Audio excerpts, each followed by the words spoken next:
나만이 변해도 보통 변한 게 아닙니다. 완전히 변했습니다. 나만이 가지고 있었던 돌같이 굳은 생각의 사고가 사라졌습니다. 그 사라진 공간에 하나님 은혜가 가득 채워진 상태입니다. 하나님에게 은혜를 받으면 사람은 반드시 변하게 되어 있습니다. 이 변화된 나만의 그 증언 내용을 살펴볼까요? 열왕기하 5장 15절입니다.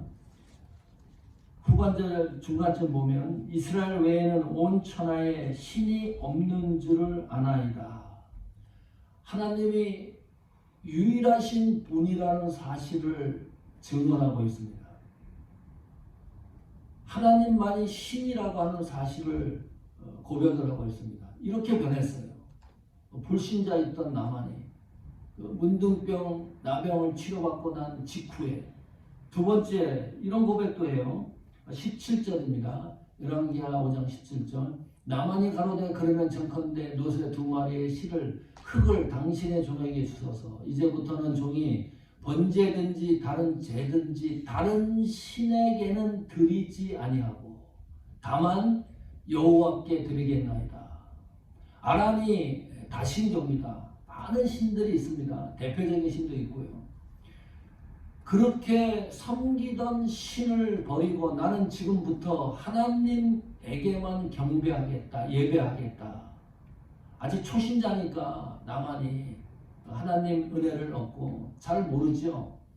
이 하나님이 이스라엘 땅에만 있는 걸로 생각을 하는 거예요. 그러면 아람으로 가면 하나님을 어떻게 섬길 것인가 곰곰이 생각해낸 것이 그러면 흙을 가져가야 되겠다.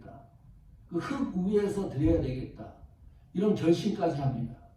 또 나만은 어떻게 변했습니까? 신앙적 양심으로 변했습니다.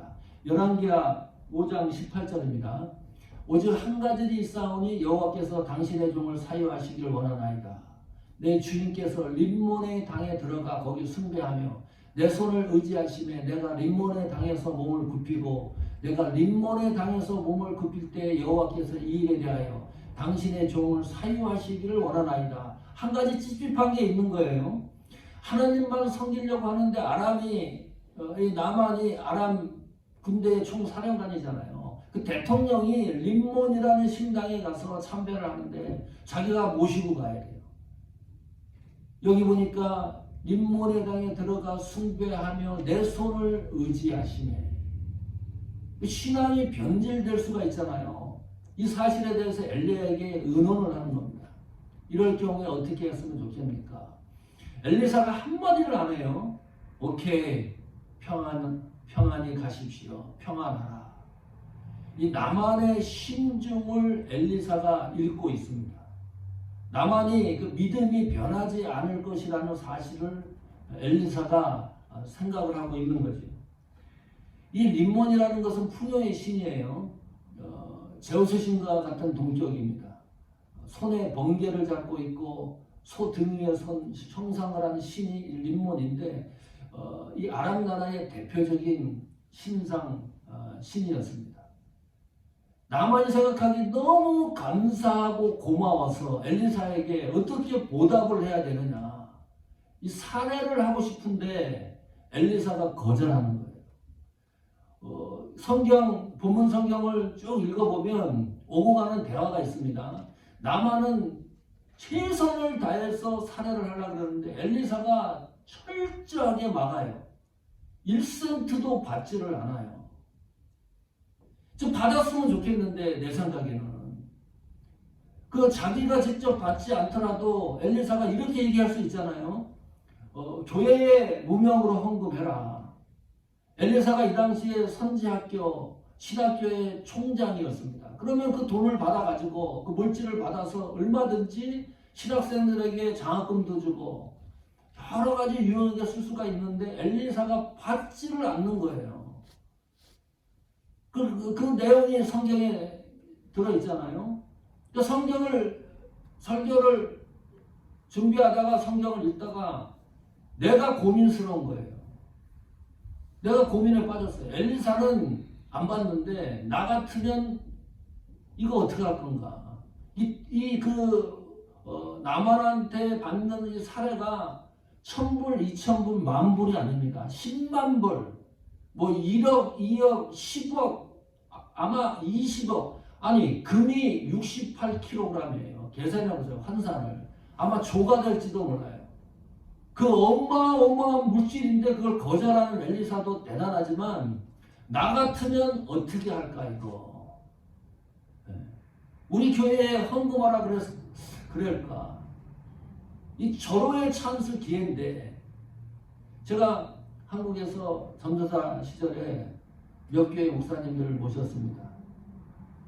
이 목사 내가 한 군데 모셨던 목사님은 부흥 강사예요. 신여 집회를 하시는 분입니다.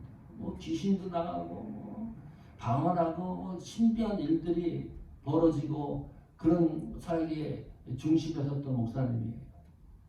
송구영신 때 예배가 끝나면 목사님이 가족 변호로 이 강대상으로 올라오라 그래갖고 안수 기도를 해주세요.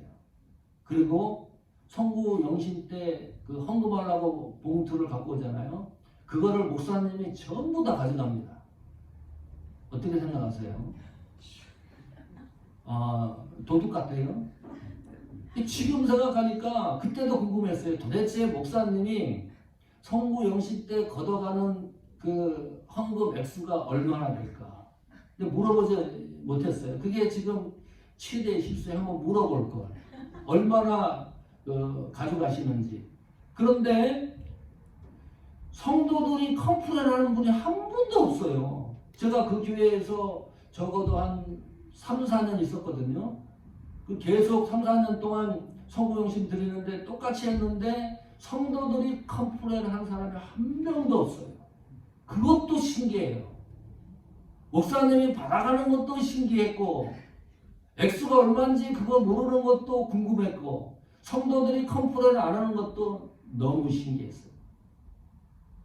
그 목사님한테 잠깐 안수 받는 거 그것이 너무 좋았던 것 같아요. 그러니까 기쁨으로 드리는 것은 확실한 것 같아요. 그러니까 컴플레인을 안 하지. 지금 남한에게 사례를 받는 이 상황이 안 받아도 될 상황이 아니고 엘리사가 충분히 받아들일 수 있는 상황입니다. 그 사례는. 그렇게 생각 안 하나요? 네. 아니 자기 나라에서도 고칠 수 없는 문둥병을 깨끗하게 고쳐줬는데 그리고 엘리사가 요구한 것도 아니고 나만 스스로 사례를 한다 그러니까 이것은 당연하다고 생각되는데 엘리사가 거부를 합니다. 이유를 몰라요. 왜 그러는지. 요 시점에는 엘리사 밑에 부교육자로 활동했던 게하시가 있습니다. 사안이라고 성경이 또 표현을 해놓고 있습니다. 또 종이라고도 번역을 하고. 어쨌든 엘리사 밑에서 사역했던 이 게하시는 신앙심이 있는 사람이에요. 믿음이 강했습니다. 정직했습니다. 그 당시 최고의 선지자 엘리사 밑에서 신앙 교육을 받기 때문에 보고 듣고 엘리사의 심정을 잘 알고 신앙의 노선이 어떻게 되는 것을 충분히 다 잘 알고 있는 인물입니다. 게하시의 기록을 봐도 게하시가 믿음이 없는 사람이 아니었어요. 가만히 그 상황을 목격하고 지켜보니까 너무나 이상한 거예요. 내가 모시는 이 엘리사 스승님이 이거는 좀 착각하는 것 같다. 그래서 결심을 해요. 내가 가가지고 사례금을 좀 받아오겠다. 그것이 열왕기하 5장 20절에 나옵니다. 같이 읽어보겠습니다. 시작. 하나님의 사람 엘리사의 사한 게하시가 스스로 이르되 내 주인이 이 아람 사람 나만에게 면하여 주고 그 가지고 온 것을 그 손에서 받지 아니하였도다. 여호와의 사심을 가리켜 맹세하노니 내가 저를 쫓아가서 무엇이든지 그에게 취하리라 하고 결심한 거예요. 자, 여기 보면 이 게하시가 괜찮은 사람이라는 것이 인식할 수가 있습니다. 내 주인이 이 아람 사람 나만이라 그랬어요. 나만이 보통 인물입니까? 아람의 총사령관입니다. 존칭어를 쓰지 않아요. 이 아람의 군대 장관입니다. 그러니까 이스라엘 입장에서 보면 이 아람의 이 나만 이 사람은 적대국에 있는 사람이에요. 우리가 대치하고 있는 그곳에 원수처럼 지나는 나라에 침략하는 그 나라의 총사령관이니까 이 게하시가 글을 써놨는데 그 생각을 기록을 해놨는데 이 아람 사람 나만으로 표기를 할 정도로 게하시는 보수주의자였어요. 민족주의자였다. 적어도 이 게하시는 좌파는 아닙니다. 그 정도로 나라를까지 생각을 하는 그런 인물입니다. 그래가지고 쫓아가가지고 나만이 아람으로 가는 도중에 쫓아가서 요구를 해요. 현대의 성경에 뭘 요구를 하느냐? 너무나 간단한 거예요. 금 34kg, 옷 한 벌을 요구를 해요. 나만이 그 요구하는 것을 듣고서 2배로 주는 거예요. 열왕기하 5장 23절입니다. 나만이 가로되 바라건대 2달란트 받으라. 이 2달란트는 현대인의 성경은 아주 쉽게 번역을 해놨어요. 2달란트는 은 64kg입니다. 그러니까 요구한 것보다 2배 준 거예요. 저를 억제하여 은 2달란트를 2전대에 넣어 메고 그랬어요. 은 64kg면 68kg, 은 68kg면 현재 시세로 얼마인가요? 은이 1kg에 얼마인지 아세요? 7,500만 원입니다. 한국 돈으로. 그 달러로 환산을 하면 한 57,000불 되는 돈이에요. 적지 않죠. 뭐 크게 요구한 것 같지도 않아요. 게하시가. 그 정도는 살해할 것으로 생각을 하고 받아 가지고 와가지고 그것을 자기 집에 들어가서 감추어놔요.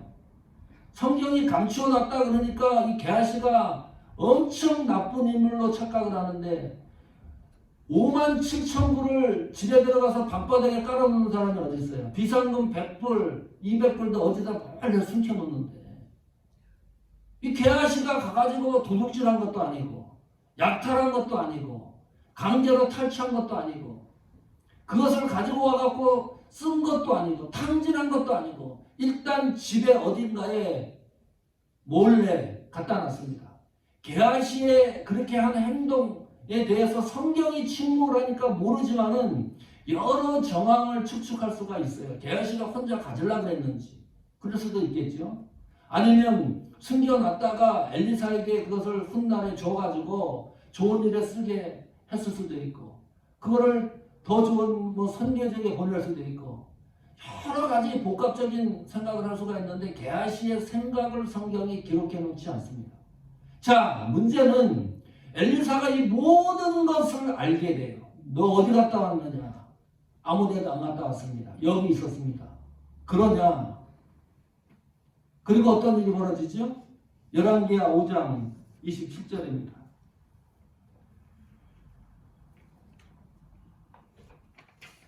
같이 있습니다. 시작. 그러므로 나만이 문둥병이 내게 들어가 내 자손에게 미쳐 영원토록 이르리라. 게하시가 그 앞에서 물러나오매 문둥병이 발하여 눈같이 되었더라. 이 성경을 읽고 별 느낌이 별로 없으면 그냥 옆집에서 일어나는 것처럼 TV에서 나오는 것처럼 나와 관계없는 것이라고 생각을 하면 큰일 나는 거예요. 자, 객관적, 논리적, 이론적으로 생각을 해보세요. 엘리사에게 거짓말 했죠. 가서 가져온 거. 거짓말 할 수도 있겠다 생각이 들어요. 거짓말을 안 하면 자기 스승의 자존심을 구기는 일입니다. 엘리사는 안 받는다 그랬는데 게하시가 몰래 가서 받아왔으니까 나만이 생각하면 어떻게 생각하겠어요? 엘리사라는 사람은 이 사람은 속 다르고 겉 다른 사람이다. 내 앞에서는 안 받는다 그래놓고 게하시 종을 보내가지고 받아오게 했으니 그러니 여러 가지 정황을 봐서 아예 그냥 거짓말하는 게 난 거예요. 게하시가 아니다. 자, 거짓말 좀 했어요. 그리고 그걸 가지고 왔어요. 게하시가 어떻게 사용할지도 몰라요. 그런데 게하시에게 나만이 걸렸던 문둥병이 게하시가 문둥병 나병이 옮겨 붙었습니다. 이걸 어떻게 해석을 해야 되고 어떻게 우리가 받아들여야 되는 건가요? 설교 준비하면서 목사님들 이 본문 가지고 설교를 많이 하셨더라고. 원고도 많이 있고 인터넷상에 정보도 많이 있습니다. 주석 강해 설교를 쭉 살펴보니까 모든 결론이 어디에 집약이 되느냐. 이 나만이 문둥병에 걸린 이유는 나만의 탐심과 물욕 때문이다. 이게 결론이에요. 용서하세요. 결론이 너무 허접하다. 그 정도로 나만이 문둥병이 걸렸다 그러면 이 지구상에 있는 모든 교회는 나병 환자로 철철 넘쳤을 거예요. 지금도 이것이 적용이 된다 그러면. 아니 물욕이 없는 인간이 어디 있어요? 물론 아주 극소수는 있겠죠. 여러 가지 방향에서 우리가 물질의 영향을 받지만 그렇다고 해서 이것이 무슨 뭐 큰 일입니까? 나만이 문둥병이 걸렸다. 그 이유의 근원에 대해서 결론에 대해서 다시 한번 직역적으로 생각을 해야 됩니다. 이런 경우에요. 아나니아 삽비라가 하나님 앞에 헌금해놓고 즉사했습니다. 여기에 게하시는 문둥병이 걸렸어요. 이런 거는 아주 희소한 내용들입니다. 그 사람이 죽은 거예요. 뭐 문둥병이 걸린 거지 자연적으로 걸린 게 아니라 그런 문제 때문에 게하시가 문둥병이 걸렸기 때문에 이거는요 그런 사건을 통해서 하나님이 우리에게 전달하고자 하는 강력한 메시지가 있다. 이거 놓치면 성경을 잘 이해 못하는 거죠.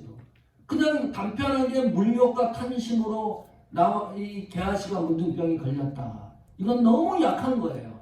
자, 이유가 뭔가요? 26절 볼까요? 11개 5장 26절. 같이 읽겠습니다. 시작. 엘리사가 이르되 그 사람이 시내에 내려 너를 맞을 때에 내 심령이 감각되지 아니하느니라. 지금이 어찌 은을 받으며 옷을 받으며 감람원이나 포도원이나 양이나 소나 남종이나 여종을 받을 때냐. 이게 근원적인 이유를 드디어 엘리사가 이야기를 하는데 11개와 5장 26절에 가장 중심이 되는 단어가 뭡니까? 지금이 어찌 은을 받으며 지금이라는 단어입니다. 시점을 나타내는 시제죠. NIV 성경은 정관사 더를 붙여놨어요. The time. 무슨 말인가요? 아주 특별한 때 특별한 상황입니다. 어떤 상황과 어떤 환경에 있어서 하나님의 일을 하고 사역을 하고 그 사역을 한 대가로 사례를 받는 것은 안 되는 상황이 암시된 그 시점이에요. 또다시 말하면 병자를 고치고 가난한 자를 돕고 나만이 문둥병을 치유한 것처럼 이런 일들이 일어났을 때 사례를 준다 그래도 그 사례를 받지 말아야 될 상황이 암시되는 내용이에요. 그러니까 그렇게 얘기하는 거예요. 지금 어찌 은을 받으며 그러면 그 시대적 상황을 한번 볼까요? 자, 북이스라엘의 통치자는 누구였습니까? 여호람이었습니다. 이 여호람 이 통치자 대통령은 성경이 열왕기하 3장 2절에 이렇게 기록을 해요. 여호와 보시기에 악을 행했다. 2절에. 그 악한 왕으로 평가받는 왕이었습니다. 그 3절에 보니까 저가 느바세 아들 여로보암이 이스라엘로 범호에 대한 그 죄를 따라 행하고 그 정책을 따라갔다. 이 여호람이라는 대통령이 그 나만과 또 엘리사가 지금 이 본문에 사역하는 그 내용의 통치자 여호람을 얘기를 합니다. 그 여로보암은 북이스라엘 일대 초대 대통령이에요. 그 정책을 따랐다 그러는데 여로보암이 어떤 정책을 썼냐면요. 금송아지를 만들어요. 그 숭배하게 합니다. 자기 마음대로 제사장들을 세워요. 희한한 왕입니다. 또 이 제사 질서를 자기 마음대로 바꿔요. 숭배하게 합니다. 이 여로보암의 정책 그대로 여호람 대통령이 그대로 그 정책을 수용해서 그 정책을 따라가는데 하나님과는 전혀 관계없는 정책을 하고 있었어요. 다시 말하면 이스라엘의 신앙이 최악이었다. 믿는 자를 보겠느냐 할 정도로 신앙인들의 신앙 상태가요, 이렇게 엉망진창 하나님 이름에 먹칠을 하는 그런 시대적 상황을 갖고 있어요. 아랍이라는 나라가 또 침공을 해와요. 남한이 돌아갔는데도 또 침공을 해요. 한 번은 사마리아 성이 함락이 됩니다. 들어가지도 못하고 나오지도 못해요. 꼼짝 못하는 거죠. 아람 이 군대가 다 통제를 하고 있었으니까 먹을 거가 떨어져요. 그 밖에 나갈 수가 없으니까 어느 지경까지 가느냐, 이 부모들이요 자기 자식을 잡아가지고 삶아가지고 그것을 먹어요.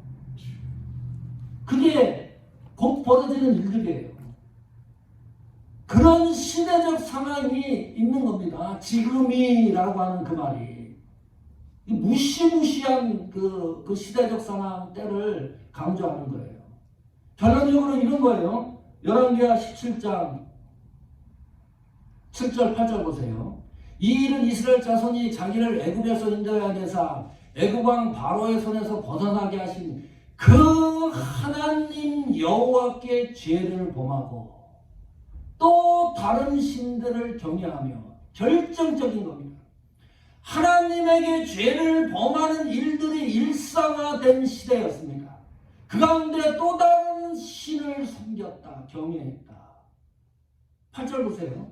여호와께서 이스라엘 자손 앞에서 쫓아내신 이방 사람의 규례와 이스라엘 여러 왕이 세운 율례를 행하였음이라. 하나님 말씀을 붙들고 가는 게 아니라 하나님 말씀과 관계없는 이방 사람들, 세상의 율례와 규례를 쫓아가고 있었다. 이런 시대입니다. 엘리사가 그래서 이렇게 얘기를 하는 거예요. 지금이 네 정신이 이게 올바른 거냐? 지금 상황이 이런 시대인데, 이런 상황인데 너가 쫓아가서 사례를 받아오는 것이 정당하다고 생각을 하느냐? 결론을 내볼까요?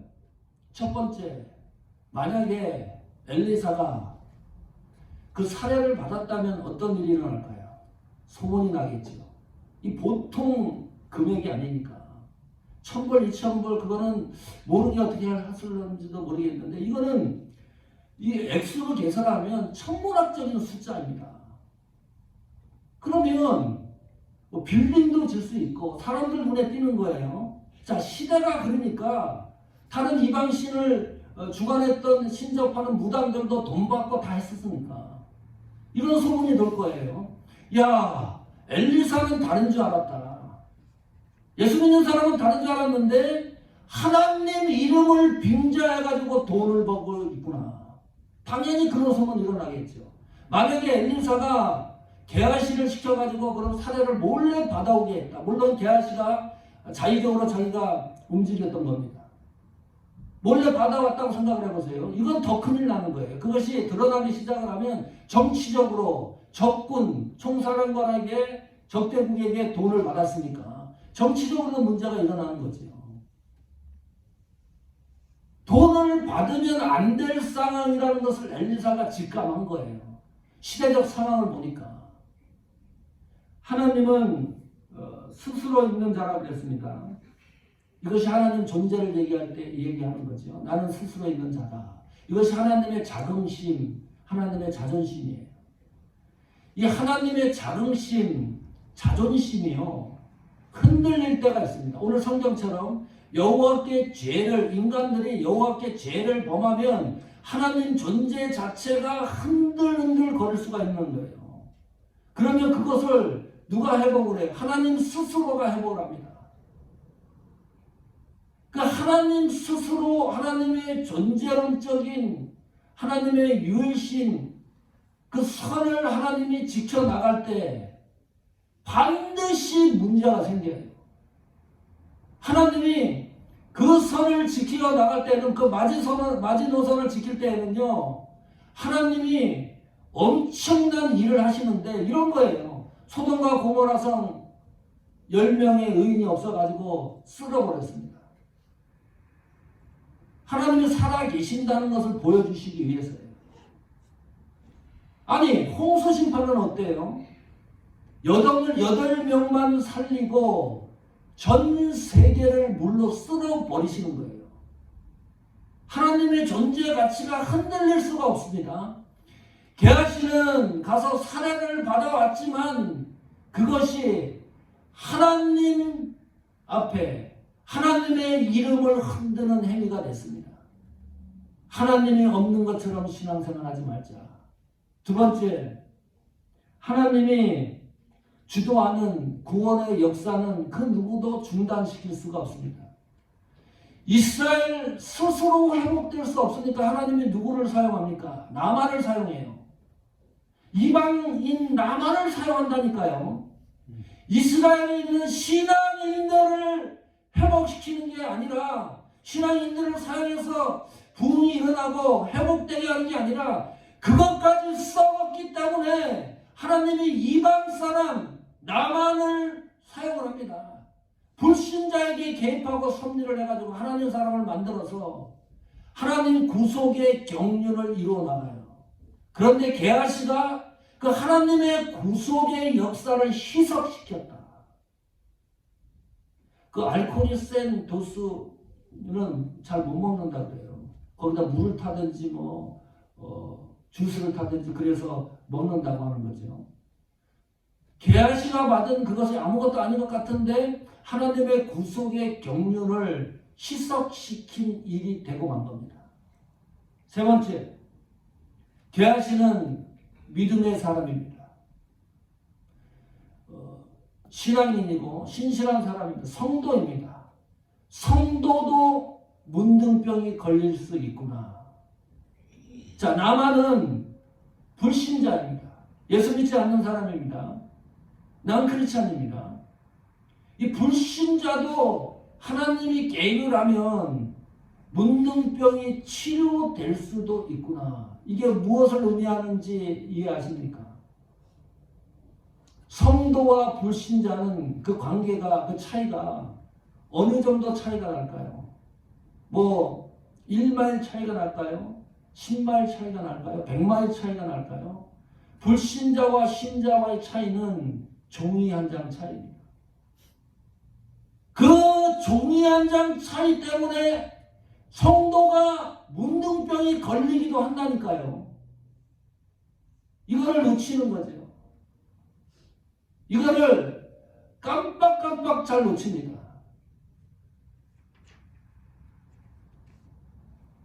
성도도 무감각해질 수가 있구나. 게하시가 문둥병이 걸렸다는 그 현실적인 그 문제를 논하는 것도 중요하지만, 자, 영적으로 잘 생각을 해보십시오. 우리도 문둥병이 걸릴 수가 있구나. 감각이 무뎌질 수도 있구나. 하나님을 향하는 감각이 묻어지면 그게 뭐예요? 나병 환자와 같이 아무 감각이 없는 것을 성경이 묘사하고 있습니다. 하나님 향하는 감각이 무너지지 않도록 하자. 그래서 항상 기도해라. 성경이 항상 깨어있으라. 그렇게 요구를 합니다. 마지막으로 네 번째입니다. 20절 다시 보십시오. 열왕기하 5장 20절입니다. 하나님의 사람 엘리사의 사환 게하시가 스스로 이르되 그랬습니다. 여기 잘 보시면 하나님의 사람 엘리사의 사환 게하시가 스스로 이르되, 현대인의 성경은 생각하다라고 번역을 해놨어요. 생각했다. 이 게하시가. 그래서 행동하고 말하고 움직인 거예요. 그래서 사례를 받아온 겁니다. 자, 생각이 믿음의 통로입니다.